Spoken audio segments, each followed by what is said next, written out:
Welcome everybody to today's sneak peek webinar. My name is of Marketing and IT for Interaction Training, and with me today is Honey Shelton. For the next 20 minutes, she will introduce you to personal brand building. I'll take care of any technical issues you might encounter, so if that's the case, let me know in the question panel of the webinar toolbar on your right side of the screen. And since we only have 20 minutes and we do want to make this action-packed for you, I will hand it over to Honey straight away so you can get the most out of this. Honey, we're ready when you are. Thanks, Martin. Hi, everybody. I'm really excited to get to give you this quick sneak preview of what you can expect when you attend TBA's first Women in Banking Conference. What I wanted to talk to you about today, of course, has to do with branding. I am, rest assured, I'm the oldest person on this phone. I used to say the oldest person alive, but that would indicate, maybe I was talking to deceased people. But I've been a banker for a very long time. I take a lot of pride in being a banker and a woman in banking. And I think it just goes without saying that the benefits of building a personal brand is important for a number of reasons. For one thing, it can really provide a clear focus for personal development while establishing yourself as a thought leader, someone that people in your organization look up to and count on, rely on. And of course, a personal brand can also work wonders for career success. Pursuing what you're passionate about is one of life's most fulfilling journeys. I started out as a teller in a bank and moved around to a variety of positions. I love learning. I was a proof operator for about 4 hours. It was 3 hours and 50 minutes, too long for me. But ultimately, I became a person of influence when it came to training, when it came to do with having a voice at the table. It meant the world to me. And all of you that have that know exactly what I'm talking about. Every one of us have the ability to be a brand and cultivate our power to stand out and be unique. There's a lot of buzz today about women in business, women being sought out as someone who can have a voice when they need to.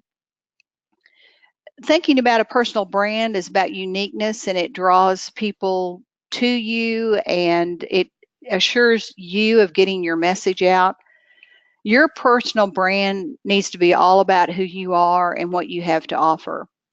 We talk about offerings, there it is, TBA's Women in Banking Conference. I'm delighted they asked me to be a speaker.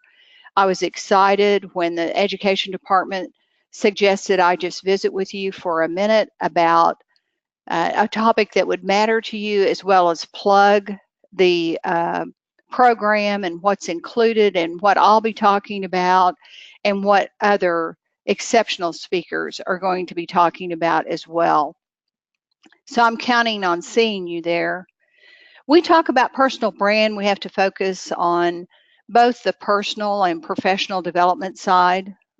Some of you that are on here with me today are mothers or grandmothers or wives, sisters, cousins. You have all these obligations in addition to being a banker.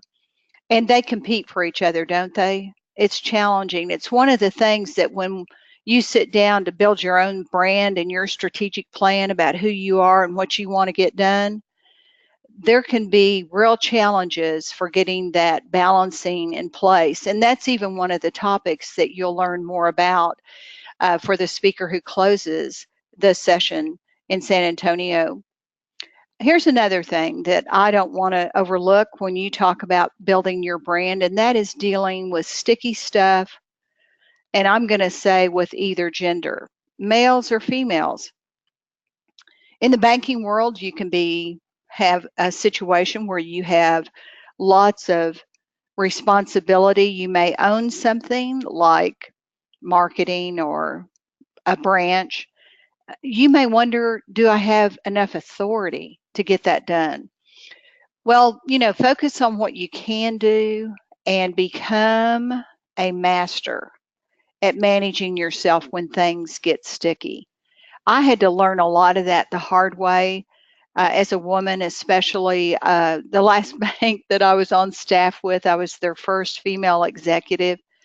And after I left there, they didn't replace me with a woman for some time. I think those guys were in shock for a long time. But I did learn a lot, and just like you have a story. My favorite author today, Brene Brown, who's putting Texas on the map internationally, really talks about that each one of us have a story. So as your story develops, you want to be sure you keep a sense of humor and a great deal of compassion for all the women that are going to be um, in your realm of influence where you can help them get where they want to go. You know that when you do begin and have accomplished certain things that you thought, wow, I don't know if I can get that done or not, there were some people cheering you on. Never forget them. Our personal brand, it's an ongoing process, that's for sure. But if you're a goal setter, if you've ever mapped out accomplishing something in a period of time, having goals that you take a look at, you know what it feels like to accomplish that. So you want your brand to really reflect your professional reputation, and you have one. Every woman banker that's on this call with me right now that manages other people, you are dinner talk. People that you lead, they go home and they talk about you. Those people they live with or are best friends with that have a chance to meet you on site or at a Christmas party, they might look at you and say, I've heard a lot about you. Your professional reputation, you decide what you want to be known for. And when you focus on personal brand, that's really what you're talking about, isn't it? That you make marketable distinctions with positive characteristics and achievement so that when your name is mentioned and you're not in the room, you have a lot of confidence that people see you for the values that you have worked hard to establish. Some steps you could take to build your brand: write out who you are. Where is your passion? I know some of you that are on this call personally, and I know that your passion to be an influencer, to make conditions in your area of influence, or some of you even at your entire bank because you're at the executive level, really want to create an enviable place where people work and have them become raving fans. And of course, that calls for accountability, that calls for training and focus. I have found personally, I'm writing a book and I've been a goal setter for a very long time. I've learned it's an important question to ask yourself, what is this going to cost me?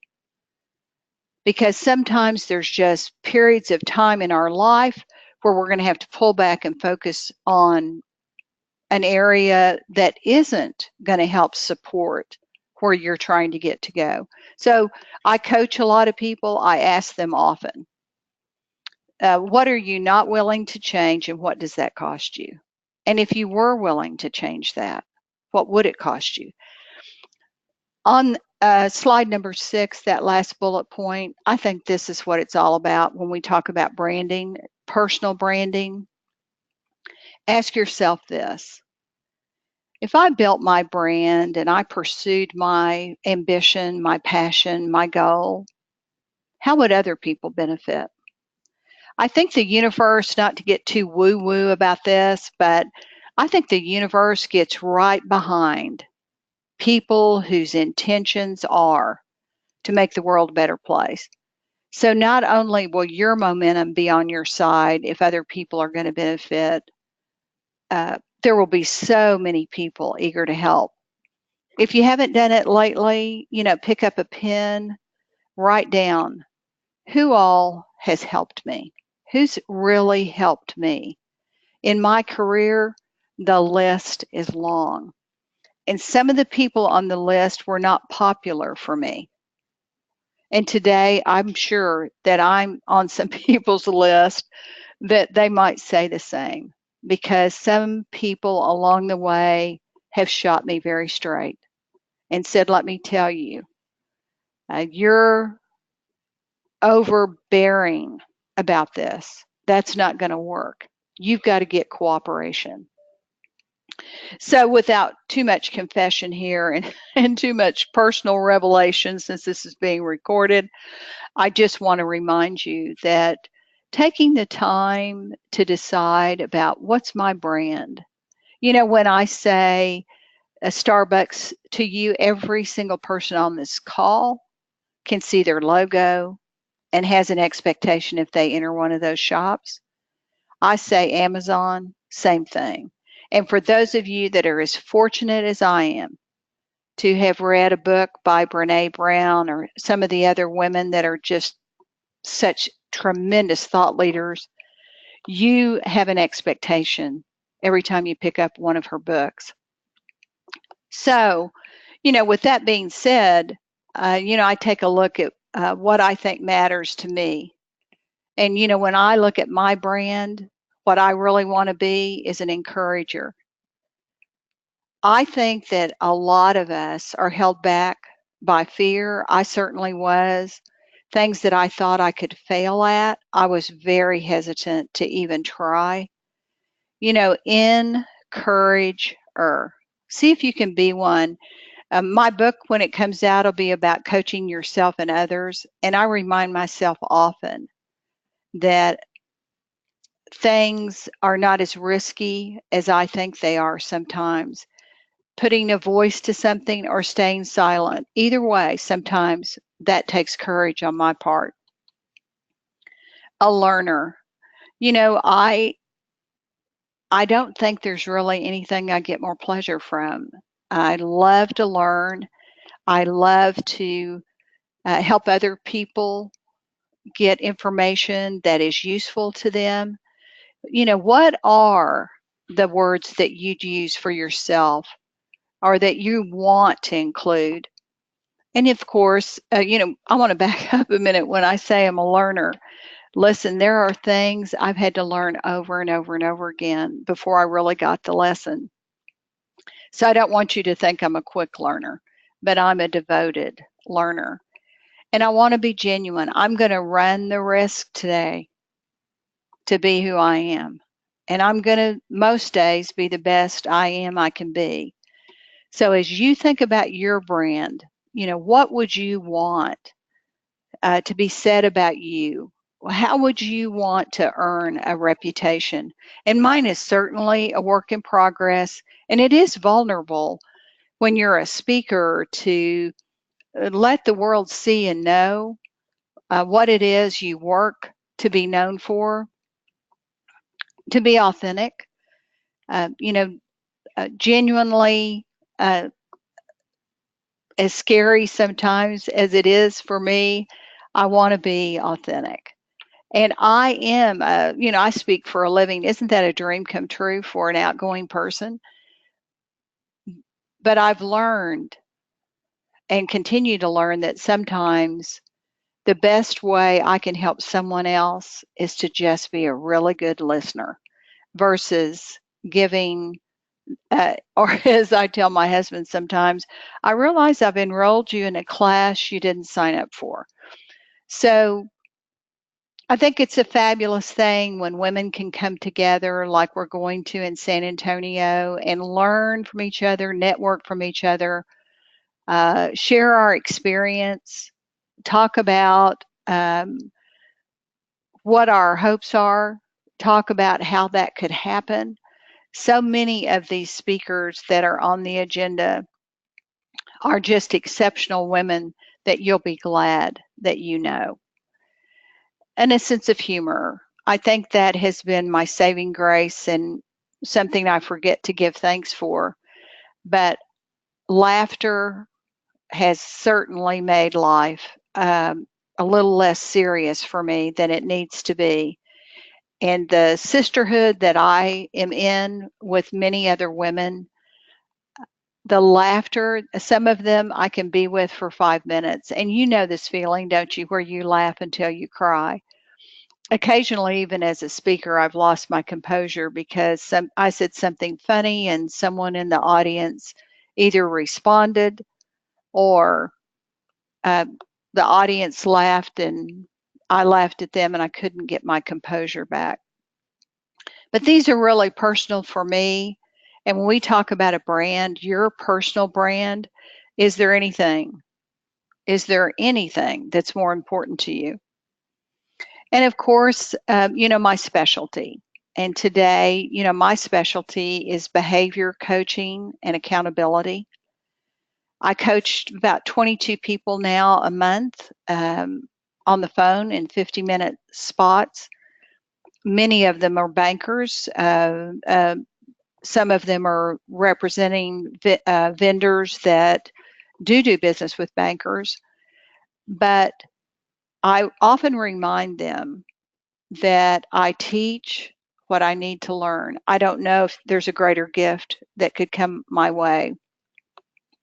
So, if that was your picture on the screen and you picked, 4, 6, 8 words that you were willing to say, this is the brand. This is the brand that I want to build my platform on. What would those be? And I love that I had this opportunity today to just give you a glimpse of the kind of presentations that you might expect. Many of them will far exceed what I offered today. But I'll be at the Women in Banking Conference. I'll be one of the speakers. I'm very excited to see Texas make this decision to support women. What a perfect year for them to launch this Women in Banking Conference. If you have questions about the conference, you want to know more than what I showed you in the beginning, I'm going to ask you to contact them by email, education@texasbankers.com. There's their phone number. You can also, when you call the 800 number, ask for education or ask to speak to Brandy or Sharon or Kathy. Any of them would be glad to help you. If you have questions for me about anything except how much I weigh, I would love to hear from you. Be glad to support you in your quest to build your personal brand. Here's thank you in about 75 different languages. I really appreciate that you tuned in with us today. Remember what this is about you and making you a better banker and bringing you together to network with lots of Texas women bankers. Here's all the ways you can get in touch with me. I hope you'll give me a call or link up with me on LinkedIn if we're not. I had a great time being with you on this short visit.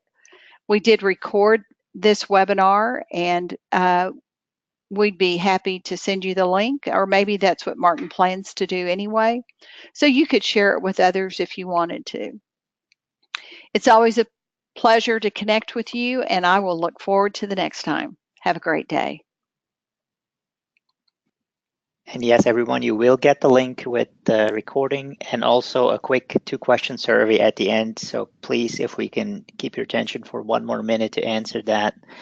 Other than that, have a great day.